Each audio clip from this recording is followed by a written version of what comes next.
Here's what I do Yeah. know. If Well, you I mean, want to stay on before you- top of, I have something really good for you. I have something very, very good for you here. I'm going to tee this up for you like I'm throwing you a 30-mile-an-hour fastball, and that you're was going to put already a the 450 best transition on the face of the earth, and then I got you chirping in my goddamn ear.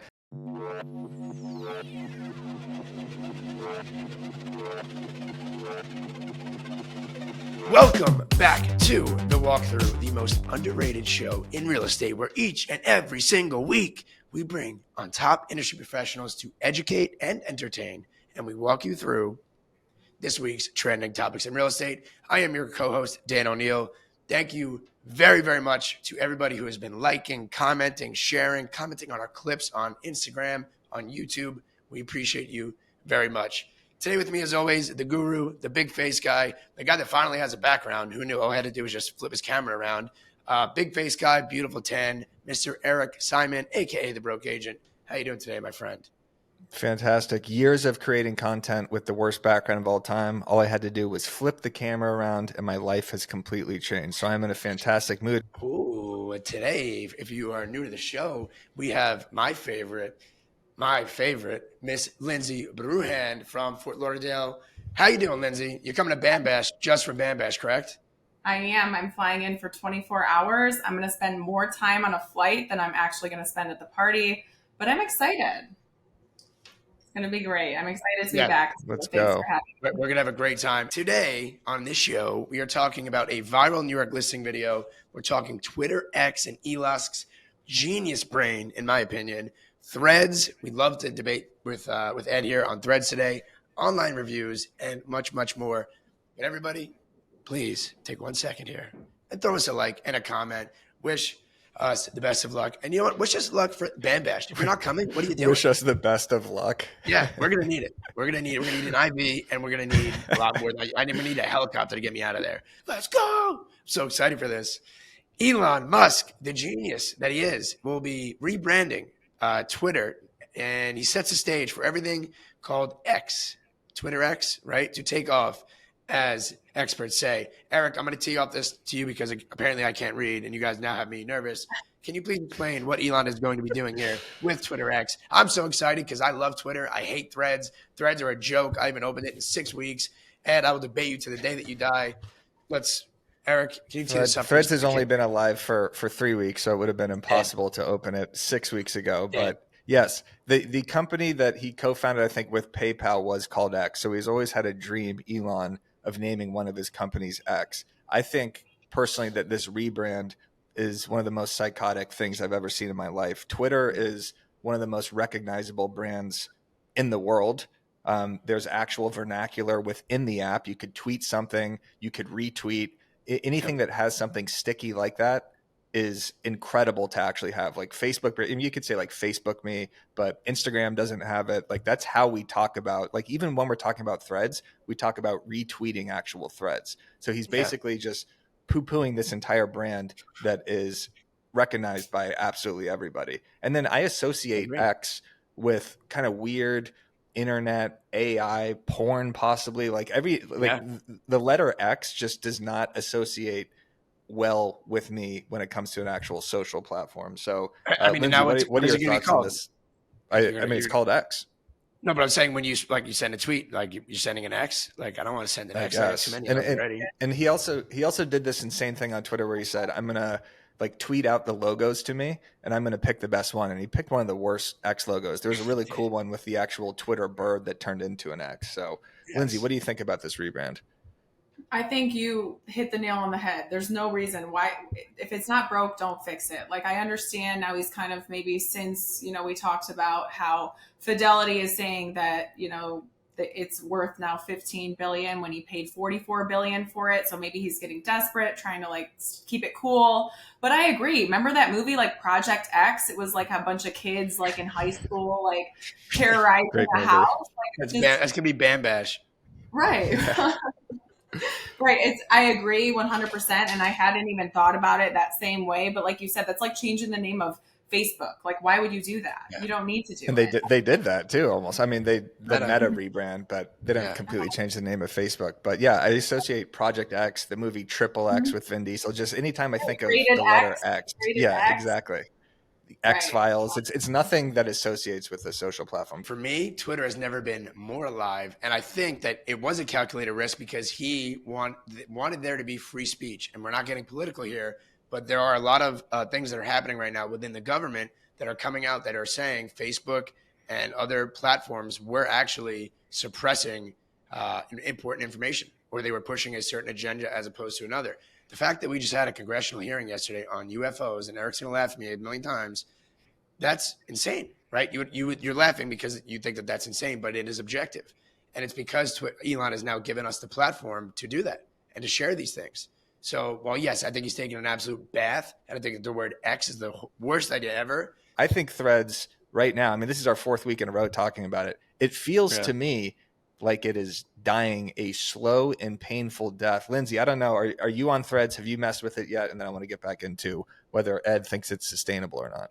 Yeah. I sent maybe 3 or 4 threads.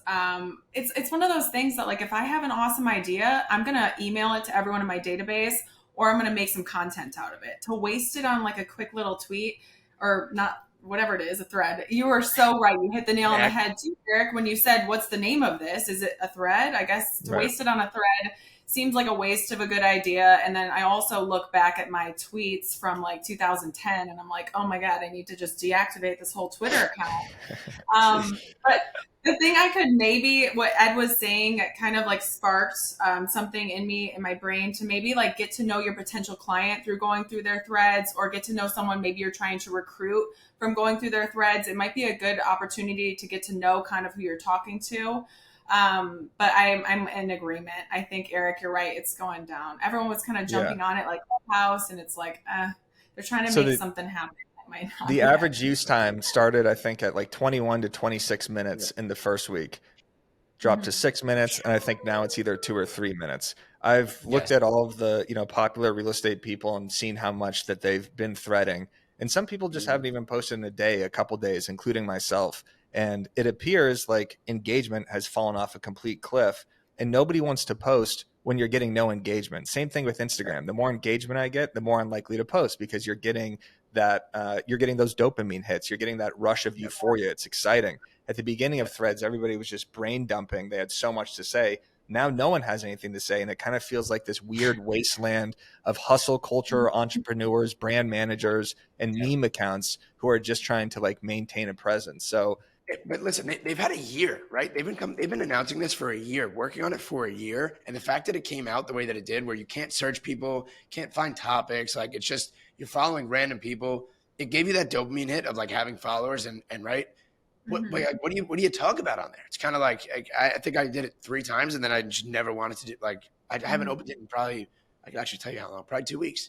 I love Twitter. I probably spend 2 hours a day on Twitter. I get my news, I get funny videos, I get golf tips, I get stuff about UFOs, I get real estate information.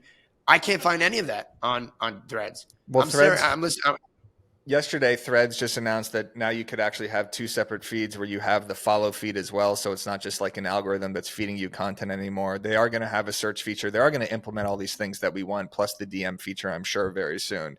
It's just, can they even sustain attention long enough for people to actually use it? But I agree with you, Ed. They do have to have some unique.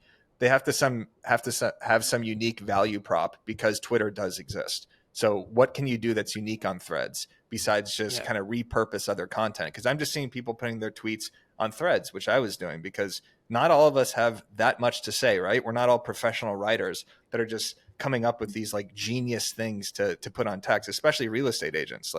Before, it's just kind of you don't want me spraying shit on Threads and Twitter. Certainly not. That would be a scary follow. But what these apps are trying to do, including X, is create these super apps that are basically all encompassing, where you have your financial system, you have your Twitter, you have your Instagram, you have your Facebook, and it's basically all one app. Think about what Instagram's doing. Now they have its Twitter. TikTok now has a text-based portion, right, where you could just upload text.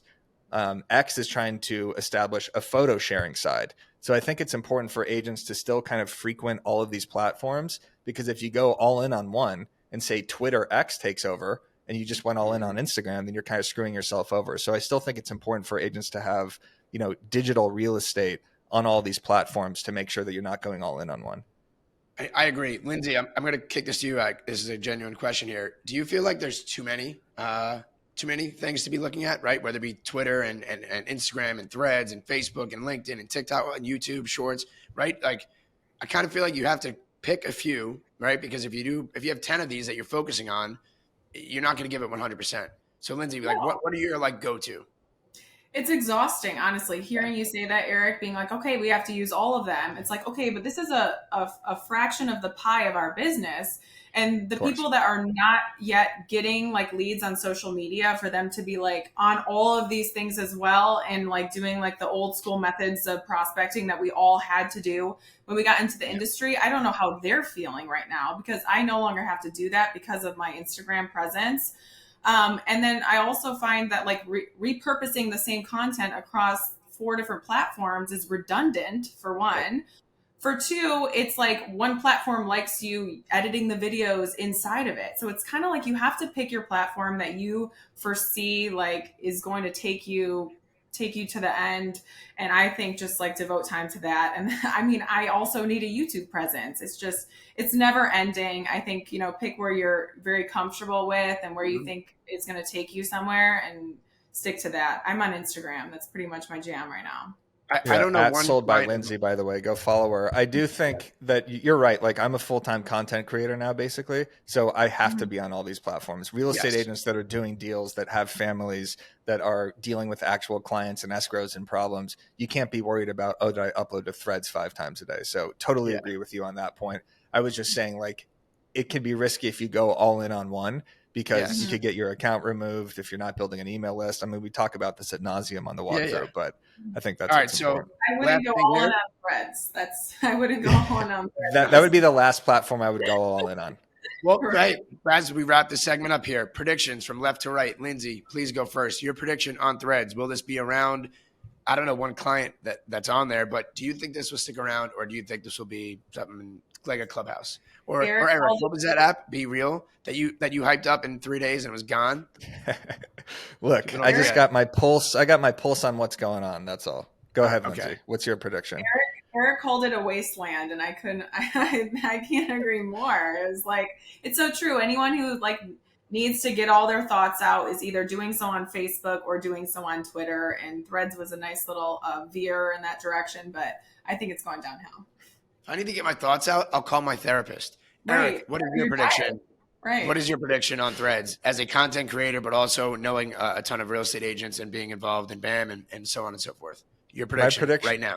My prediction is that it will still be relevant in the next 3 to 4 months, just because Zuckerberg and Mosseri and the Meta crew are so good at capturing attention. So I would say stick around on it, just because when there's less noise on, the better. That means your stuff is actually going to show up. The more people that tune out, the more people are going to pay attention to your actual threads. But yeah, like I said, it feels almost embarrassing to post on Threads right now. You know what I mean? Like, it feels like the only people there, including myself, are there just to be like, hey, I'm still here. Hey, I'm still here. I think it'll be around just because I do believe in the Meta crew, and they're so good at just evolving all these apps to get attention. So if they come up with something unique, it'll be around. I'm not calling it dead yet. They screwed up massively with IGTV. No one wanted to consume long form on Instagram. They tried to basically be YouTube, and they screwed up naming their entire company Meta. During the 2020, the craze of virtual reality that no one was actually participating in, they're like, we're going to get out in front of this and name it Meta. I think that was a disastrous move. And I think Threads almost brought it back a little bit. The revenue shot up, and now I don't know what's going to happen. But you know what? Here's what I do know, Dan. Here's what I do know. If you want to stay on top of... I have something really good for you. Something very, very good for you here. I'm going to tee this up for you like I'm throwing you a 30-mile-an-hour fastball. And that was already the best transition on the face of the earth, and then I got you chirping in my goddamn ear. That was the perfect transition into a BAMX. If that's what you're going to tee me up on, I already teed up myself on it. I think that Instagram needs to figure out their engagement. I think they need to make it more clear what's going on with engagement.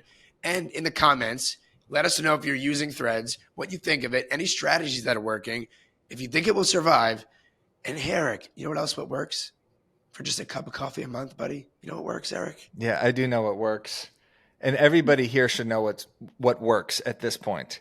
and it is BAMX. This is how you stay on top of all this stuff. If you're watching this and you're feeling freaked out, like, oh, what the hell am I going to do? How do I stay on top of the Instagram algorithm? What do I post on Facebook? What do I post on YouTube? We have all that information for you in BAMX. This is our membership platform. It is literally $10 a month. Use code WALKTHROUGH for 10% off. And you will get access to all of our courses, our live streams, our masterminds, and our private community. You get direct access to myself, to Dan, to all the BAM crew, where you could ask us questions on all this stuff. It's not just content, it's agent tactics. It is the best platform in the game. And also, by the way, we are hosting a BAM Bash August 22nd at the Tom Ferry Summit. Lindsay's going to be there. Ed Stulak's going to be there. The Tom Ferry Summit is the best conference on the face of the planet. I'm going to get there tomorrow probably and just camp out for the next month. If you want to get $100 off of your ticket, use code P. Let me start that over. You're going to use code PRBAMSS for $100 off at tomferry.com/SSB. That's code PRBAMSS for $100 off. There's a link down in the description. Join BAMX and see us in Dallas. Woo! Let's go, baby. That's what I'm talking There about. we go. All right. Let's go. All right. Third topic. Topic number three. Marketing online reviews without being pushy. The world, by the way, I didn't write this. The world of online reviews, where the opinions of others can make or break a business. For real estate agents, positive online reviews can help you attract more clients and establish credibility in a competitive market. The problem is, when it comes to asking for reviews, many agents feel as pushy as Dan Oneil in this brilliant reel. We have a reel? Are you posting that reel? Okay, moving on. We're not posting the reel. We all know online reviews are important, and Bright Local's consumer review survey shows just how much consumers rely on online reviews. I don't go anywhere without looking up their reviews for anything. If I'm getting a massage, if I'm going to a golf course, if I'm going to dinner, right? So it's the same thing with our industry. According to its survey, 98% of consumers read online reviews for local businesses. Not surprisingly, Google is the most trusted review platform, with 87% turning to its reviews for business. In addition, 57% of consumers turn to Google specifically for reviews in the real estate industry. 57% go to Google for us.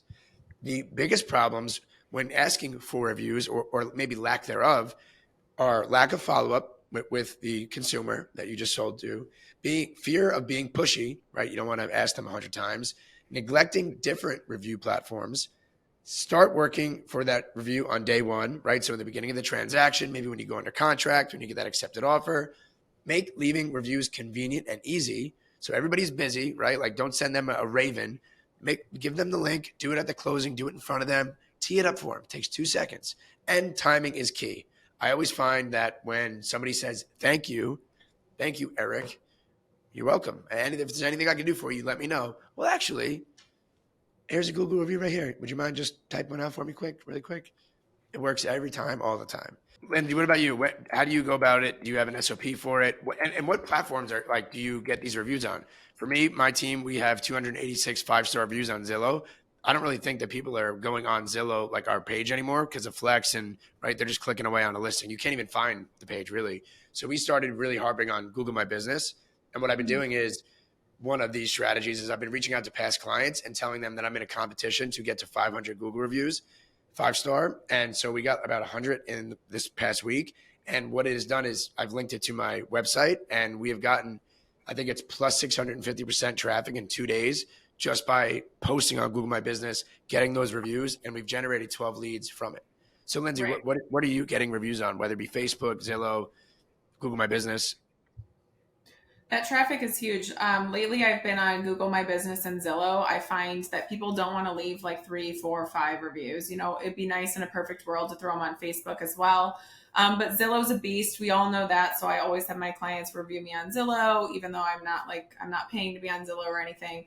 And Google My Business, of course. And my new SOP lately has been an email that has 2 clicks inside of it. Very easily, they can click both of them. And inside the body of the email has some example reviews, because like, I don't want just like, hey, she helped us, buy and sell. It has like my best reviews I've ever had, where it's like kind of outlines the entire process of what we went through to sort of give them an example of what I'm looking for.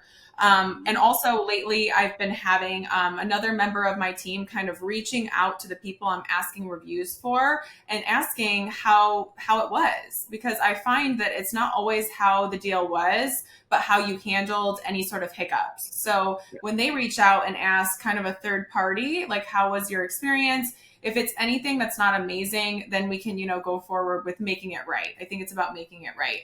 So I love Ed's take on the quick, the ZR and the GR. I'm going to incorporate that in my text shortcuts because I'm constantly just like looking for that link. But that's sort of my SOP. And I've been realizing more and more how important those reviews are, especially with my transition into a new market. So my laziness has gotten the best of me. So I'm working on that. Lindsay, do you do anything to post these reviews? I know a lot of agents kind of just screenshot the reviews and post it to Instagram, which some people will say is cringe. I think it's effective to see what people are saying about them. Maybe like a slideshow of 6 or 7, not just one, and talking about the entire process of each transaction. But what do you guys do to actually share these reviews with people? Because I think that's just an even better way than asking people for business, is showing what other people have said. I think it's important. I teach this in my social media courses and to anyone in my group or anyone I'm talking to, really, that people don't want to see your reviews all over your page. And I shouldn't even have to say this, but I feel like I do, because I go to some people's real estate profiles on Instagram and it feels like someone's trying to sell me something. Like, I feel like someone's like gonna, try and get me to do something, right? And instead, if you kind of have a virtual assistant, my virtual assistant makes it aesthetically pleasing, takes the review, bumps it up a star. I'm just kidding. But it makes it like aesthetically pleasing. You get a 6-star review. Right. Yeah, exactly. She like adds a little bit in there. Just kidding. But what she does is she puts it in the same sort of format that I can put on my story and add to a highlight. At this point, you guys, our profiles should be entertaining, educating, inspiring. Our reviews should just be maybe a highlight reel so that they can see. No one's going to sit through and read through them all. But if you click a highlight reel and you see a ton of them, you kind of get the gist that this person knows what they're talking about. So a few things that actionable items for agents, though, to do is ask for it when you get that accepted offer, because it is a high. Ask for it when you are at the inspection and you're just sitting there doing nothing for 2.5 hours. Ask for it when you're at the final walkthrough, or when you go to the closing table and you bring them a nice bottle of Camus and you take a picture and the whole nine. Ask for it there, because typically they're sitting there waiting for the wire to come in, or they're waiting for the deal to get funded. Those are all really great ways. And if they're also if they're business people, trade reviews, right? Trade reviews.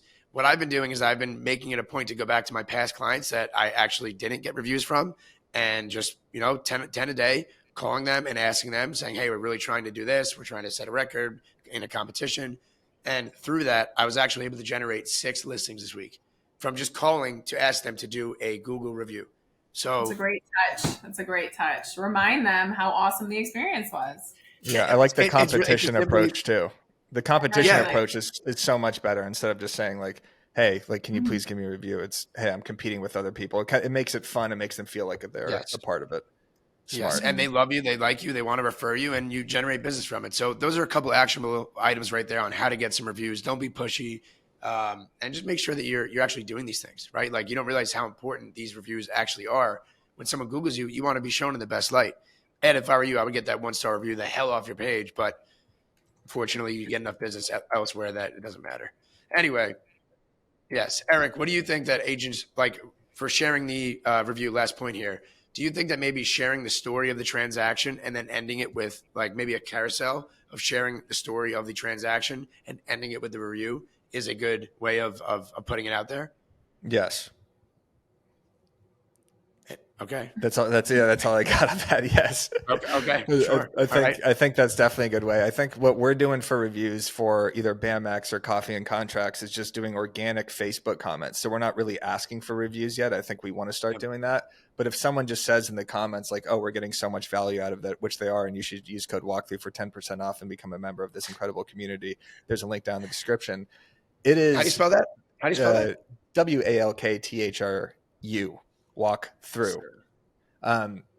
it's the best to just show what people are organically saying. And I like the screenshots of actual Facebook posts or Instagram posts or DMs that you're getting. And so it's not like a curated review section necessarily, because it just looks so much more organic. Or when I go on like the coffee and contracts page, for example, and I see people saying, oh, this has been so incredible, it's helped my marketing so much, I'm now getting more engagement and more listings. Like that's what makes you want to actually purchase the product. It's not necessarily looking at the product itself. So reviews are extremely underrated for any sort of landing page or business. Yes. I think I'm going to start getting into reviews. Like I want to start writing them. Last night I had the worst Mexican food in my entire life. And I really want to leave a Yelp review. I've never done it before. Maybe Google my business review. It's a freeing feeling to do. I did it in Thailand when we went to a horrific restaurant there. But do you use your name, or do you have like another account? Because I don't want them to know that it's me, you know? I use my name. Okay. Yeah. It's that bad. All right. I mean, you don't want to like destroy the business. Like the only time you leave a review after a restaurant, I feel like either it's the most incredible experience or the worst experience of your life. Like there are that bad of experiences that drive you to that point where you actually have to say, you know what, I am going to leave a review because other people have to know how horrific and disgusting this was. Yeah. Mm-hmm. All right. Well, let us know if you have any SOPs or how. Actually, you know what I really want to know is where everybody's focusing on getting reviews, because it always changes. I'm sure when we go to Summit in a couple of weeks, we're going to hear about Google My Business. We're going to hear about Facebook, Zillow. I'm sure there's going to be something else now. Like go to Chat GPTI, 22546. That's where we need to be getting reviews. There's always going to be something that's changing. So let us know where you are spending your time and focusing on getting reviews and how you get them. And Eric, do we have topic number 4, marketing of the week? We don't have a marketing of the week, but what we do have is one more invitation to the BAM Summit. Come party with us August 22nd. Join us at TF. Use code PRBAMSS for $100 off your Tom Ferry ticket. We're going to see you there. Thank you so much, Lindsay. Follow Lindsay at Sold by Lindsay. Yes. Follow Ed Stulak. Is it just at Ed Stulak? Or is there an underscore there? I think it's just at Ed Stulak, right? Go follow Ed. You can see more of his predictions go to dead. Nostradamus. All right, thank you guys for coming. We'll see you at the BAM Bash. Let's go.